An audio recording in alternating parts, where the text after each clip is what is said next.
Yo, good people. It's your homie HerbMan, busting you back upside the head with another hot banger boogie. All right, so today, you guys, I want to welcome all you guys that are new. Please continue to support your homie HerbMan by subscribing. It means a lot to us when you guys subscribe because we're able to really get the word out about what we're trying to do and the information that we're bringing to the world. All right, so there is an equation to obstruction. Okay, now what we have to realize is that obstruction can rear its head in a lot of different ways when we're looking at our health. Okay, obstruction can rear its head in a lot of different areas when we're looking at our health. Okay, it can be due to a tissue. It can be due to an organ.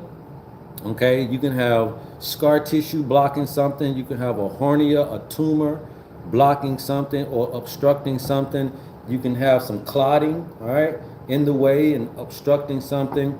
You can have high cholesterol blocking something. You can have calcification blocking something, but it's ultimately going to be due to an obstruction that has happened within the body. Okay, so when we're looking at the equation for this obstruction, we have to know that the ancient understanding of this was P minus O equals V. All right, now I talk a lot about this on my TikTok. Okay, so if you guys are ever wanting to check me out, I go live every day from 10 a.m. to 12 p.m. Eastern Standard Time on my TikTok. So just go at Love HerbMan and you'll find me there. But I want to simplify health if I can, okay?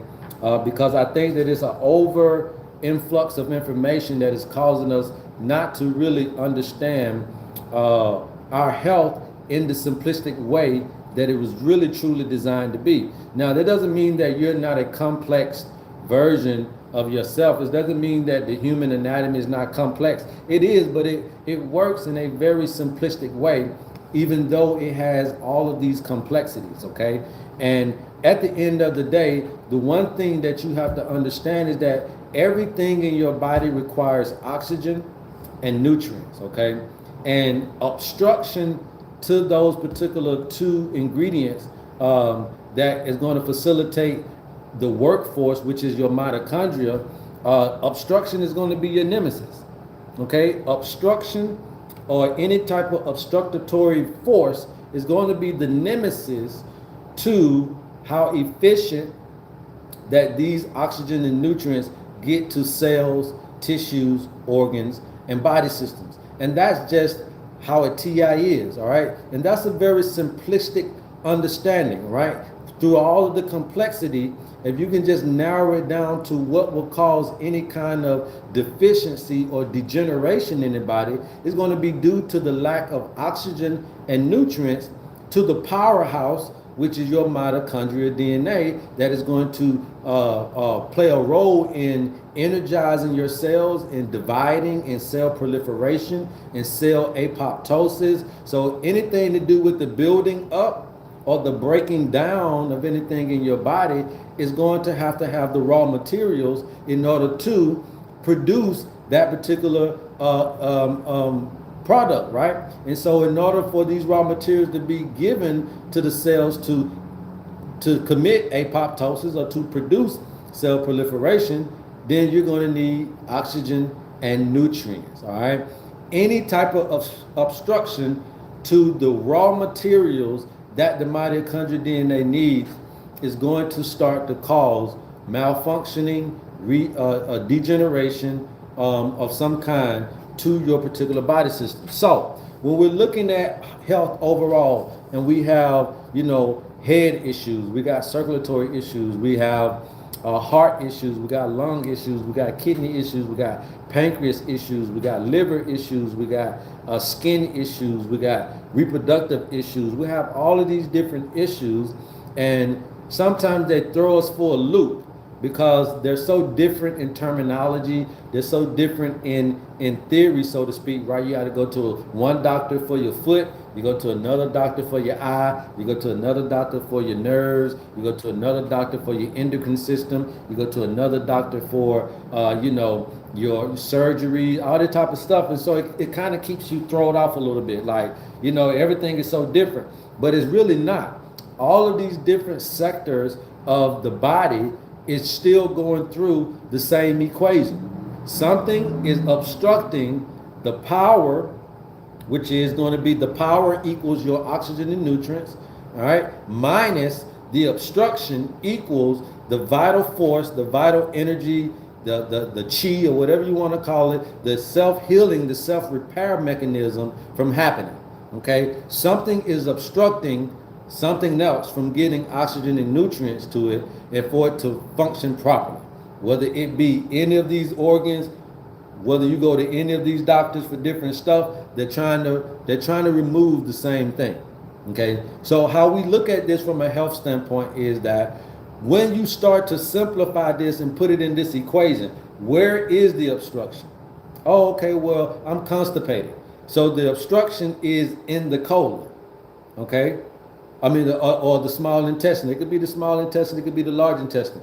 But the blockage or the congestion is in the intestines, right? So then you're going to remove it from the intestines. But you got to ask yourself, why?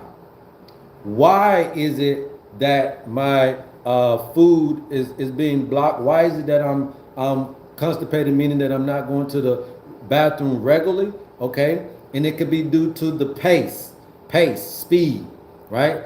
The pace is speed in your nerves, and is also speed in your blood. Okay, this pace, right? This pace, anytime it get interrupted and it goes faster or slower, is going to cause malfunctioning of the overall product. Okay, you got to look at this like an assembly line, or like what you do at your job. If any one of the steps get missing in what you do at your job, information get lost. Things get lost in translation. The product is not going to be as a quality assured as it can be, because steps were either taken too slow or steps was missing because things were going too fast. Okay, so the same way you do your job, the same product assembly that you do at your job, the same quality assurance that your job requires, the same thing that your body also requires. So you want to say, why is the food not going through the body fast enough? Okay, in the intestines, this can be due to your peristalsis, right? The peristalsis can start slowing down, which is going to now leave food in the intestines too long. Okay, so although you remove the obstruction from the colon, now you have to look at what is it that is slowing down the pace of the food within my system. All right, and this may come to the circulatory system of the digestive system. So you may want to look at the blood flow, the arterial blood flow coming to your intestines. You see what I'm saying? So what do we need in order to get back on track if we have those issues? We'll talk about that, just follow me. So you have to also look at, is the blood flow being obstructed to the muscles, all right, in the intestines, right? This involuntary smooth muscle, right, that's creating this peristaltic type of motion that is moving food throughout the body. Okay, that's what you want to be looking for, right? So then you say, well, okay, if that has slowed down, then it must be a traffic jam also in the circulatory system of my intestines. Okay, so I also got to do something for the colon, but I also got to do something circulatory. That's all we're talking about. You do something to remove the actual obstruction in the organ, but then you also got to remove the obstruction in the circulatory system, so that oxygen and nutrients can get to that place and start to provide the right pace, the right functioning of that particular thing, so that now when you eat those foods, it don't get stuck, because the peristaltic force is there to move the food through. Okay, but what we're doing here is we're just removing the colon. You're not taking nothing for your circulatory system when you have constipation. You're not taking nothing for your circulatory system when you have chronic kidney disease. You're taking detoxing kidney herbs. Trust and believe I know this, man, because I used to do this, right? Until I come to the understanding of how to really actually help the system. Until I understood this equation of obstruction, okay? Because some people will be fixated on obstruction and say, well, we just need to clean the nephrons. What if it's not the nephrons? What if it's the blood flow to the nephrons that's creating the nephrons not to work properly? You may say, well, the nephrons are clogged up. I may say the nephrons are not working properly. You see what I'm saying? What about the pancreas? Okay? You may say, well, let's increase alpha and beta cell production. But what if the pancreas is just not working properly? It needs to have oxygen and nutrients going to the pancreas. So we need to look at the circulatory system of the pancreas as well as the production of alpha and beta cells within the pancreas. So what I'm saying is that these organs can be not working properly because they are also experiencing obstruction. That's what I'm trying to get you to understand. The cells. So you got insulin resistance. Well, that's a slowing up of traffic, right? So if you got insulin resistance, any type of resisting will slow the pace down of how the insulin keeps the blood sugar down. So in most allopathic theories, you got to be within 2 hours, right? So if your blood sugar can go up and come down within 2 hours, then they don't deem you to be pre-diabetic, diabetic, or anything, because that is talking about the speed at which it handles the blood sugar. But when you go outside of that 2 hour window, then they're going to say you are dealing with a diabetic condition, right? Because you're outside of the 2 hour window in which your blood sugar should come back to normal. That's pace, that's speed, and that's how they're able to identify whether or not you're diabetic or not. It's anything that deals with the pace or the speed in which things are supposed to handle the situation within the body. You see what we're saying now? So when that pace is sped up or slowed down, there's going to be issues, and that's normally going to be in the circulatory system that you got to deal with those things, okay? Now, again, if you're dealing with that insulin resistance, you got to ask yourself, why is it resistant? It's because you are messing with the speed by putting too much sugar in the body, requiring too much insulin, right? And now that speed of sugar going into the body, your insulin, it just can't keep up. Your pancreas cannot keep up with the amount of sugar you're putting into the body. And because you're speeding up the pace, you're breaking down the issue. Now the product is not the same, right? The quality of the product, the quality of how the pancreas handles your blood sugar is being thrown all off whack because you're putting too much sugar at one time and the pancreas can't handle it. And so now the product and the quality of how it handles your blood sugar is now being thrown off, right? So understand that anything that disrupts the pace or the speed, whether it slows down or speed up, is going to disrupt the quality at which the product of the services that these organs, tissues, and body systems provide to you, and these cells as well, okay? So you got to know that. You got to understand that. So if I'm getting a headache, if I'm getting high blood pressure, then we know that that must be an obstruction, a constriction, or restriction somewhere in the body. Anytime there's a constriction, right, which means something is tightened up, a restriction, meaning something that is blocking it, right? Because anytime it tighten up or anytime it pinches anything, just that little pinch is going to increase pressure, period, within the body. Right? And with the increase of pressure is the increase of temperature, right? So now your temperature goes up, your pressure goes up, right? So what you got to do is, that's easy because we know that the high blood pressure is circulatory at nature, so that's where you want to go to. But what about your liver?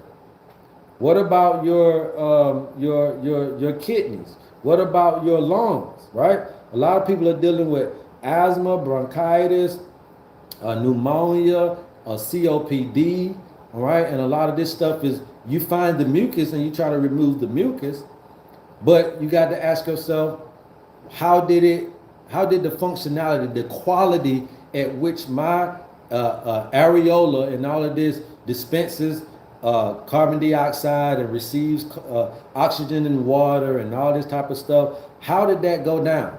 Why are we collecting a lot of mucus? Normally when you find a lot of mucus, you find inflammation. Normally when you find inflammation, you find an acid, ash, right? Meaning that acidity burns, causes the inflammation. The inflammation needs the fire truck to come put it out, which is your mucus, right? You need some water to put out the inflammation. The fire got started from the acid, because acid burns, okay? So when you look at that dynamic, the first issue is acidity. And then it becomes inflammation, which is a immune response, right? You want an inflammatory response, because if you don't have any pain, then you don't know it's there, and then nothing happens. And then you have this mucus response to try to come in and do what it needs to do to help repair the situation, okay? So when you're looking at, liver issues, when you're looking at lung issues, and you're looking at mucus in the lungs, that's the third end of the stick. That's the third end. So you got mucus. That's not the problem. That's the solution, because it's there to try to put out the inflammation. Then you got to ask yourself, well, why am I got inflammation in my lungs, right? Right?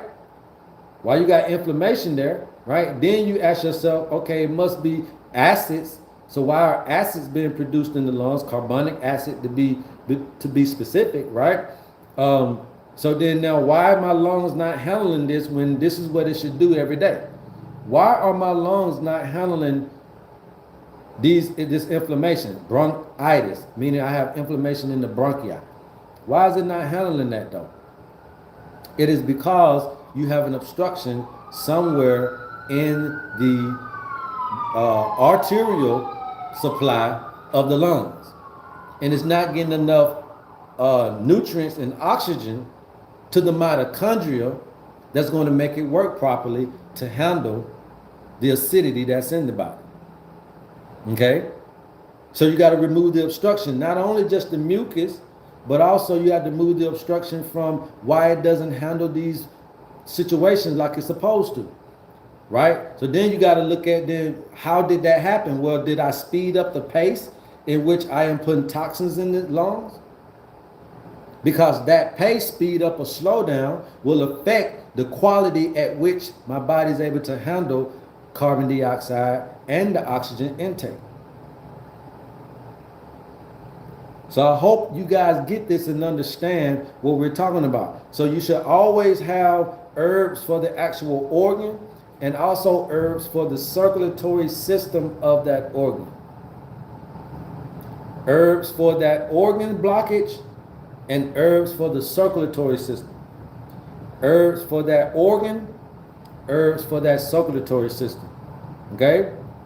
When you're able to do that, then so now you're taking obstruction away from the whole entire system, because it all starts at a cellular level first, which is going to be this circulatory system, right? This fluid system.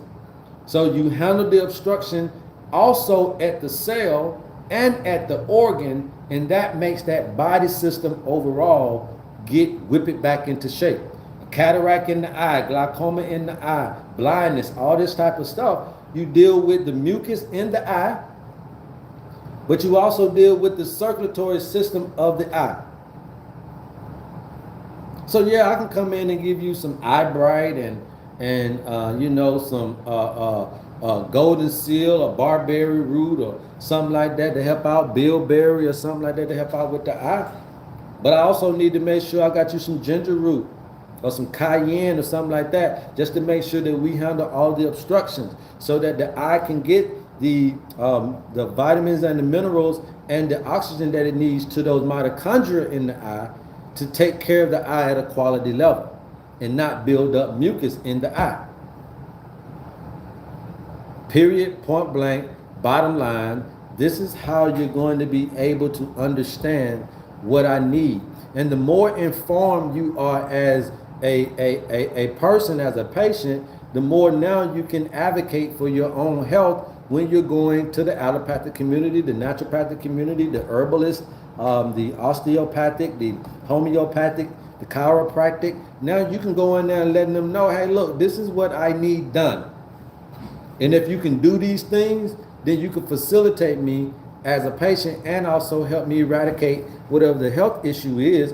But if you're not, if you're ignorant to the design of the body, if you're ignorant to the remedies of the body, then you're just letting them practice on you. Okay, and they're not going to know about anything that we're talking about. They may remove the obvious obstruction, but they may not necessarily know about removing or want to do anything else. Okay, so you want to be more informed. The more informed you are, the more you're going to be able to advocate for your own health. And because at the end of the day, you guys, it's really your responsibility. So the more power equals, right? The power equals oxygen and nutrients minus the obstructions to these oxygen and nutrients is going to mean the more vitality, the more energy, the more heat, the more self-healing mechanism my body possesses to get over any and every disease that I can ever walk into. And the more you know that, now when you go to your local herbalist, when you go to your local holistic practitioner, when you go to your, I know they have these people that are doing light energy healing and all this type of stuff, Reiki healing. Hey, not only do I want you to remove the obstructions from my chakras, but you need to remove the obstructions from the organs and the circulatory system from the cells as well. Okay, and when you give me those three products, then now I'm understanding that you know me in totality, and you're giving me everything that I need to remove any and every obstruction that I could ever come to. Okay, so knowing this theory, knowing this understanding, now you know what products that you require when you go to some of these places and see some of these people, and be able to understand the products for yourself. And in that way, they could just point the finger because you know what you need. Okay? All right, so I didn't want to make this video long, but I definitely wanted to make it strong for you guys. And I want you guys to understand that this is what you should be looking for. And you should understand the equation of obstruction. And the more you get that, the better informed you're going to be. And now you can start to advocate for your own health and take care of not only yourself, but your family members and also your community. I love you guys, man, and it's absolutely nothing you can do about it. Please go tell somebody about your homie HerbMan. If you ever in the Atlanta area, come and see me. I love you guys. Peace. Love HerbMan.